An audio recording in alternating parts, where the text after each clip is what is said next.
All right, guys. Welcome back to Honors English 2. We are going to be working through the next scenes. Okay, so there's scenes 2 and scenes 3. I think it's going to be a bit of a stretch getting through both today. And if it doesn't happen, it doesn't happen. However, just kind of know that up front. Okay, so in scene 1, we kind of get the initial feelings of how some Romans feel about Caesar coming back and potentially claiming power over Rome. And so some people are against it, some people are for it. As we head into the next scene, we're going to get to meet Caesar very briefly, and we're also going to get to meet Brutus, who I argue is, I believe, firmly to be the main character. And we also get to meet Cassius. So Brutus is a good man. In fact, you're going to hear them say that about him a lot, that he's a good man, he's honorable, that he's kind and good, and that Cassius isn't really any of those things. Even when Brutus ends up killing Caesar alongside Cassius, the people of Rome still consider Brutus to be a good man. And so we're going to see kind of how the scales start to tip to persuade it, because Brutus is actually friends with Caesar.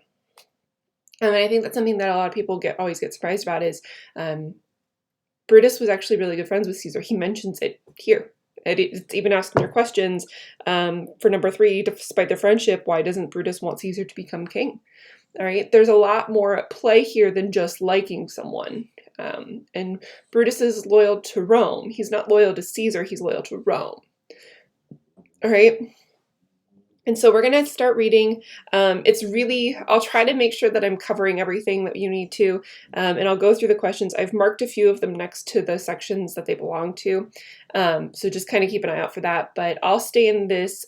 I might move me, actually. I think I'm going to move me down here today. I might even move me down. Okay, so let's get into it. So scene 2, enter Caesar, Antony for the course, Calpurnia, Portia, Decius, Cicero, Brutus, Cassius, Casca, a soothsayer, and after them Marulus and Flavius and commoners. Okay, so today is the feast of Lupercal. So there's a lot of celebration happening here in Rome. All right, and that's what's going to take place today. Right now, is they're actually getting ready to start going to watch a race to celebrate the feast of Lupercal. And so Caesar says Calpurnia. Casca says, peace ho, Caesar speaks. And then Caesar calls for his wife again, Calpurnia. Calpurnia says, here, my lord. And Caesar says, stand you directly in Antonius's way when he doth run his course. And then he calls for Antonius.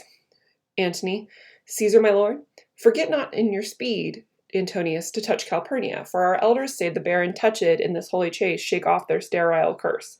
All right, it's believed at the time that if somebody from the race of the Lupercal feast touched a woman who was having a hard time producing children, that it would basically render her infertility null and void, and she would be able to have kids again.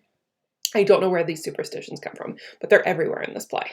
Antony says, I shall remember, for when Caesar says, do this, it is performed. So Antony is incredibly loyal. He is obedient, where we don't really see that in Brutus. All right.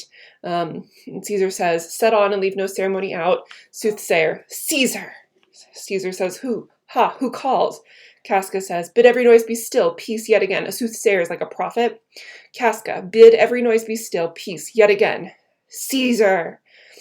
Who is it in the press that calls upon me? I hear a tongue shriller than all the music cry, Caesar. Speak, for Caesar is turned to hear. And the soothsayer tells him, beware the Ides of March. And Caesar says, what man is that? Brutus says, the soothsayer bids you beware of the Ides of March. Caesar says, set him before me, let me see his face. Cassius says, fellow, come from the throng. So the soothsayer comes forward, and he looks upon Caesar, and Cassius says, look upon Caesar. And Caesar says, what sayest thou to me now? Speak once again. And soothsayer says, beware the Ides of March. Okay, he's like, beware the 15th of March. Something bad is going to happen to you on the 15th of March. And Caesar decides to tell us he is a dreamer. Let us leave him. Pass. He totally disregards this warning.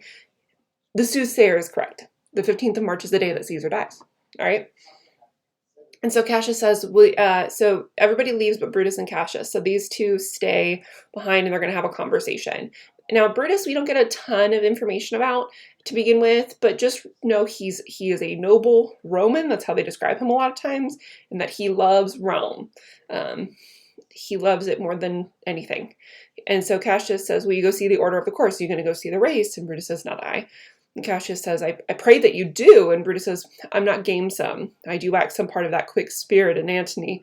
Let me not hinder, Cassius, your desires. I'll leave you. So he's like, I'm not really into sports. I don't have that like athleticism that Antony does. Cassius says, Brutus, I observe you now as late. I have not from your eyes the gentleness. So he's acting strange. And the show of love as I was wont to have. You bear too stubborn and too strange a hand over a friend that loves you. He's like, you've been acting real weird lately, and I thought we were friends. Like, why can't, what's going on?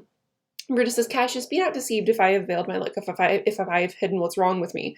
I turn the trouble of my countenance, my mind, merely upon myself. Vexed I am of late with passions of some difference.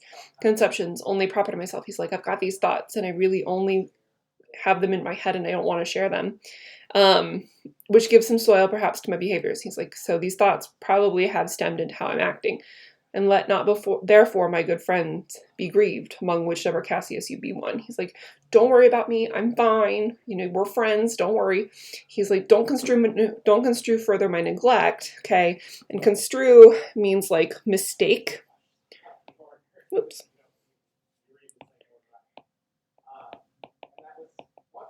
Any further my neglect. Then the poor Brutus, with himself at war, forgets the show of love to other men. The language in here implies, some people get really weirded out by the language. It's literally just 500-year-old text. Brutus is literally just like, I'm sorry, I'm not like being super friendly right now. I've got a lot on my mind. Okay. And so, and then Cassius says, then Brutus, I have much mistook your passion by means whereof of this breast of mine hath buried thoughts of great value, were the cogitations. Tell me, Brutus, can you see your face? He's like, so I think I've misread this entire situation. He's like, this breast of mine hath buried thoughts of great value. He's like, I'd love to hear what you have to say, or what you've been thinking about. And then he asks Brutus, can you see your face? He's like, can you see yourself? And Brutus is like, no, Cassius, for the eye it sees not itself, but in reflection of other things. He's like, so you can't see yourself without a mirror. And Cassius says, 'tis just, and it is very lamented that Brutus, that you have no such mirrors as will turn your worthiness into your eye. He's like, I wish you understood how great you are. All right, so that's what he's saying, like, oops. That's kind of what he's saying here is, you know, I wish you could see how great you are, whatever your problems may be, and that you might see your shadow. I have heard where many in the best of respect in Rome, except immortal Caesar, speaking of Brutus and groaning under this age's yoke, have wished that noble Brutus had his eyes. So Cassius is starting to plant these seeds of like, nobody likes Caesar, but everybody likes Brutus. All right. And Brutus is like, immediately he picks up on this. He's like, into what dangers would you lead me, Cassius? So like all of Rome wants Caesar to be king, and Cassius is over here like, nobody wants Caesar to be king. They want you to be king. That which you have to be seeking in myself, that which is not in me. He's like, I don't know what you're looking for, but you've got the wrong guy. Okay. Cassius says, therefore, good Brutus, be prepared to hear. And since you cannot see yourself, I, as by modest reflection, I, your glass, will mostly discover to yourself that of which you know not yet of. He's like, okay, so I'm going to act as your mirror. I'm going to tell you all these wonderful things that other people are saying about you. And be not jealous on me, gentle Brutus, were I common laughter or did use to stale with ordinary loathes my love to every new protester. If you know that I do fawn on men and hug them hard and then afterwards scandal them, or if you know that I profess myself in banqueting and then all the rout, then hold me dangerous. He's like, if you think that I'm fake, then I mean, I guess just hold me away. But he's like, I mean this sincerely. And then there's 3 times this is going to happen, but there's going to be like a flourish. So I'm going to pretend to be a flourish.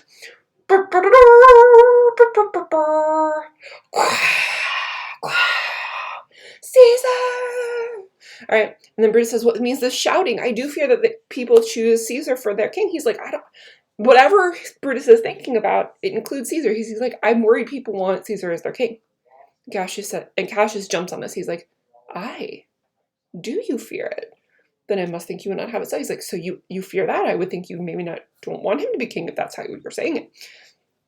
And Brutus says, I would not, Cassius, yet I love him well. He's like, we're friends, but wherefore do you hold me here so long? What is it that you would impart to me? He's like, what are you trying to do? Set honor in one eye and death in the other, and I will look at both indifferently, for let the gods so speed me as I love the name of honor more than I fear death. And so he's like, I would choose honor over death. He's like, I want to be an honorable man. And I would die for that. Cassius says, I know that virtue to be in you, Brutus. All right, so Cassius is going to go on this kind of like tirade about Caesar and how much he hates him and how he's like the weakest person ever. So you can look at number 2 here and follow me along. I know that the virtue to be in you, Brutus, as well as I do know your outward behavior, your favor. Well, honor is the subject of my story. Think of this life. But for my single self, I had not leave to not be is to live to be. And all have such things as myself. I was born as free as Caesar. So were you. We both have been fed as well and can both endure the winter's cold as well as he. He's like, we're the same as Caesar. Okay? He's like, we were born the same. We are the same. And for once, upon a raw and gusty day, the troubled Tiber chafing upon her shores, Caesar said to me, Darest thou, Cassius, now leap in with me into this angry flood and swim to yonder point?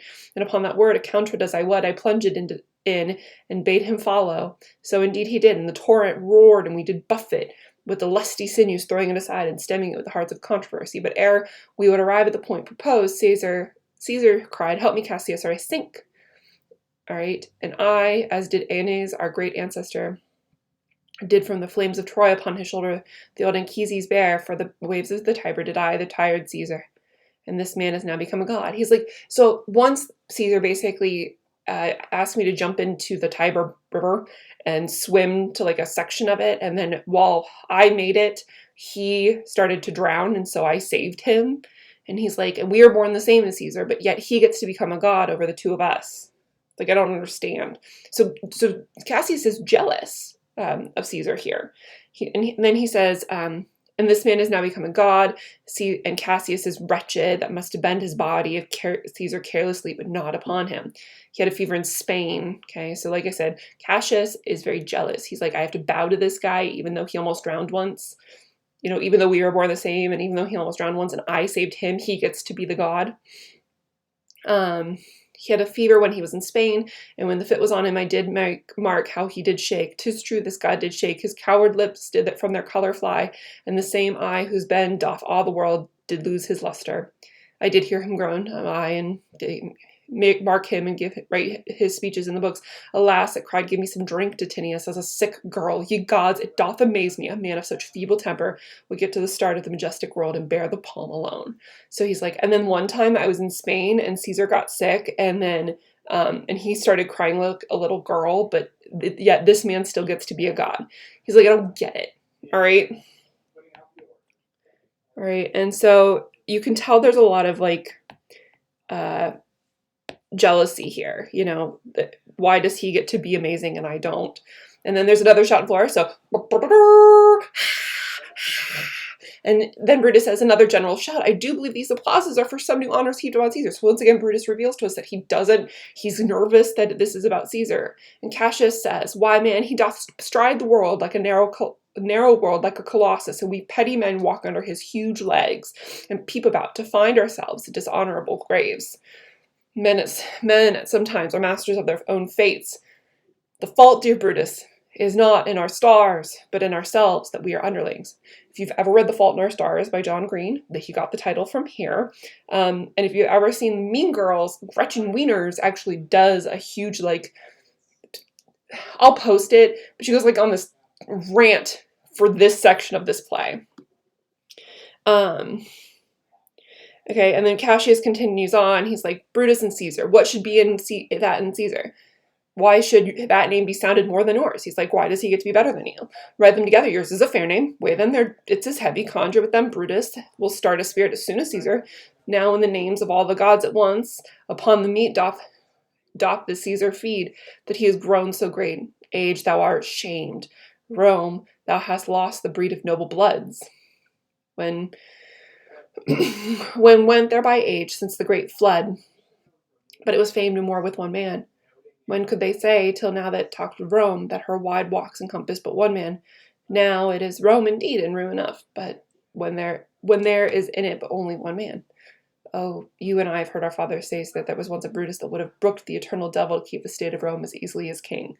All right, and so he's bringing up this idea that, like, you know, Rome is changing, and I don't like it because they're making this man out to be a god among men, and he's really uncomfortable with that. And so he's like, we should do something about this. You know, you're just as good as Caesar. Why can't you be king over him? Like, why does he get to be this person? And so Brutus goes, that you do love me, I am nothing jealous. What you would work me to, I have some aim. How I have thought of this. Of these times I shall recount hereafter. For this present I would not, with so love I might entreat you, be any further moved. What you have said I will consider. What you have to say I will with patience hear, and find time, both to meet and to hear such answer such high things. Till then, my noble friend, chew upon this. Brutus had rather be a villager than to repute himself a son of Rome. All right, and repute, I believe, means, hold on one second. Repute.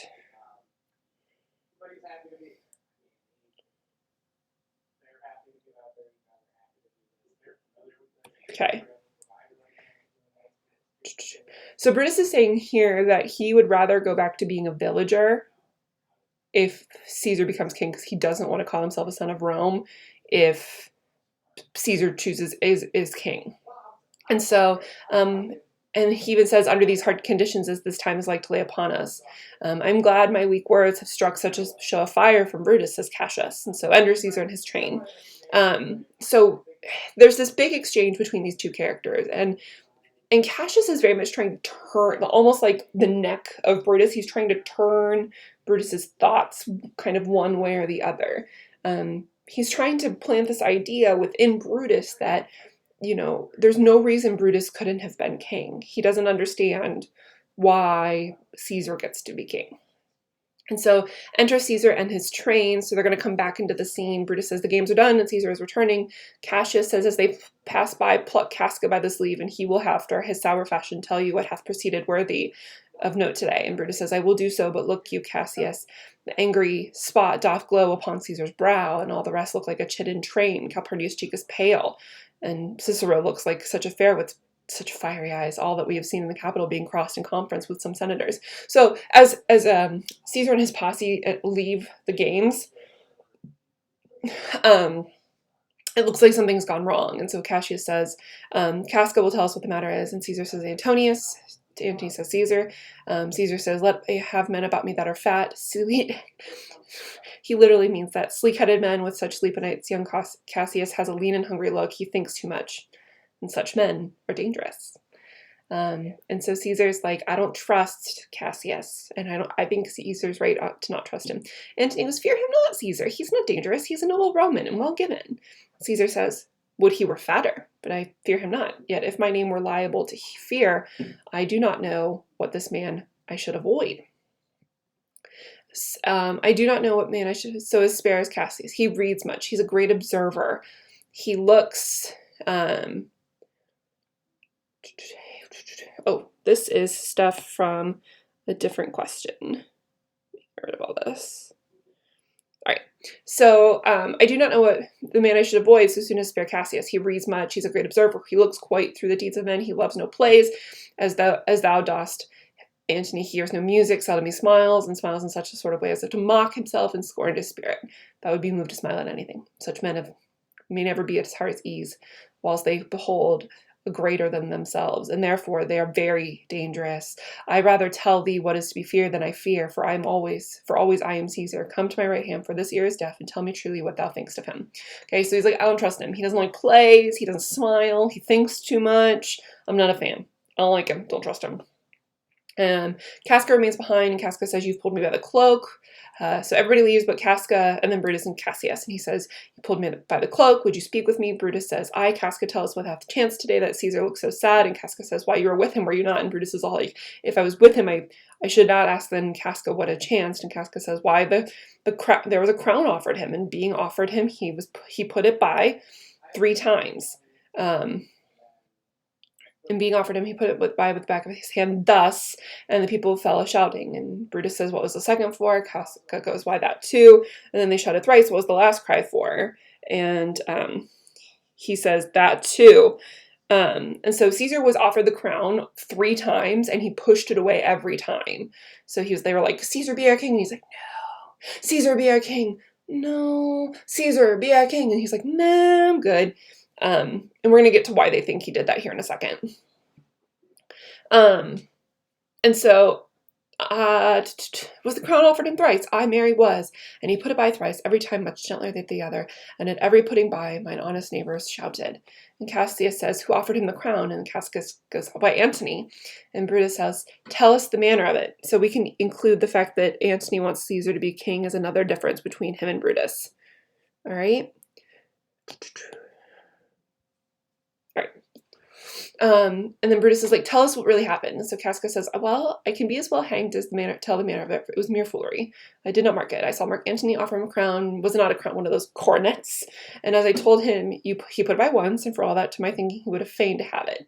And like, so it's this idea, like initially when he was first offered, he would like hate to have it.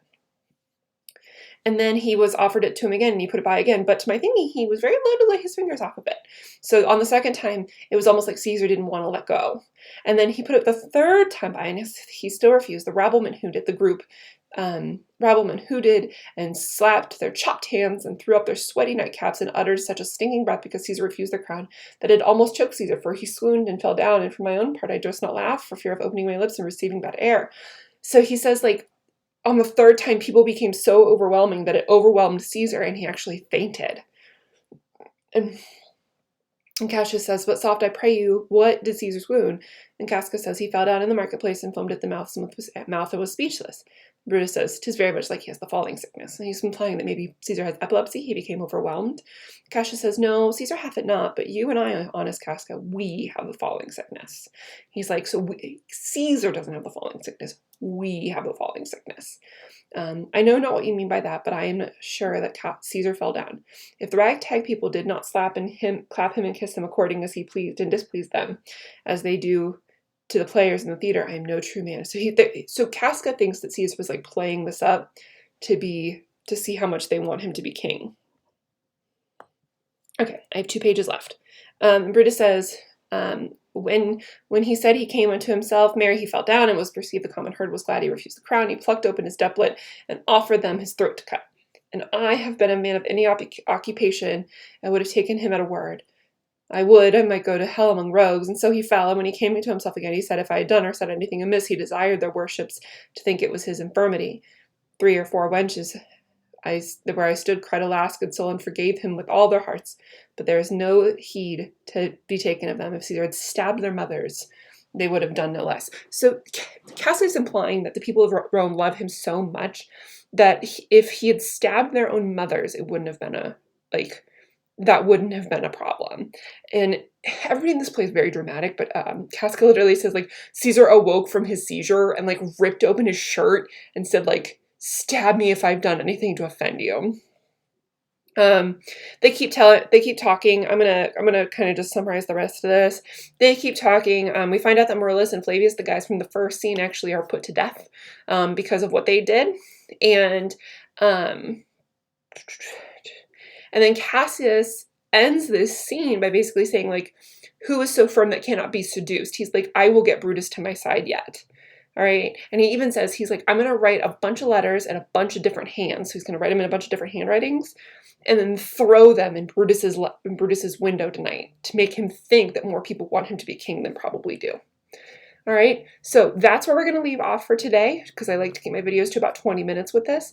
But feel free to answer the 3 questions. We'll come back and do scene 3 tomorrow, and then I'll post scene Act 2, scene 1 and 2, or 1, both halves as well. All right. So if you have any questions, don't hesitate to reach out to me. I am here for you. That's my job. Let me know if you need anything. All right. Have a great day, guys, and I'll talk to you later.